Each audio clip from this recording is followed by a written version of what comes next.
राज्याभिषेक सोहळ्याची वेळ होती. अनेक गड किल्ले असणारे छत्रपती शिवरायांनी जिंकले होते आणि अनेक गड किल्ले जिंकल्याच्या नंतर 16 मानाच्या त्या स्वर्ण सिंहासनावरती छत्रपती शिवाजी महाराज आदी विराजमान होणार होते.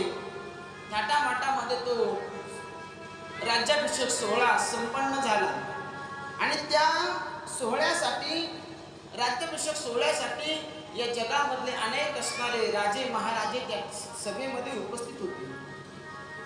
मोठमोठे लोक उपस्थित होते.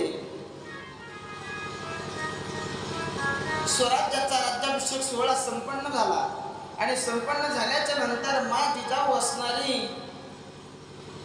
त्याच सभेमध्ये विराजमान आहे आणि संपन्न झाल्याच्या नंतर या महाराष्ट्राचा राजा, स्वराज्याधिपती असणारा छत्रपती शिवाजी महाराज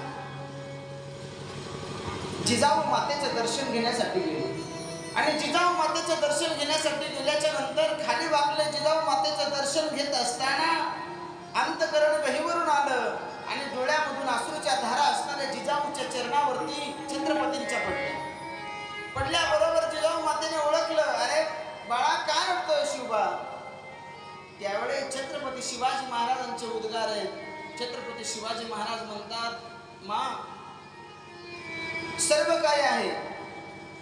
जिजाऊ माता सुद्धा शिवबांना बोलतात, अरे सर्व काय आहे शिवराय. तुझ्या मनामध्ये जे स्वराज्य निर्मिती करण्याचं स्वप्न होतं ते स्वप्न सुद्धा साकार झालेलं आणि आज या 16 मानाच्या स्वर्ण सिंहासनावरती तू विराजमान आहेस. आणखी काय पाहिजे. आणि एका राजाला रडणं शोभत नाही शिवबा.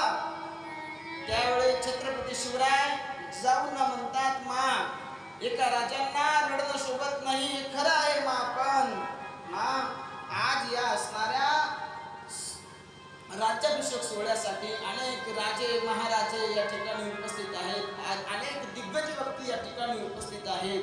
अनेक मोठमोठे व्यक्ती या ठिकाणी उपस्थित आहेत. एक एकाहून बळी रे, पण आज हा असणारा राज्याभिषेक सोहळा पाहण्यासाठी माझा बाप शहाजी राजा आणि म्हणून माझ्या डोळ्यामधून अश्रू विचार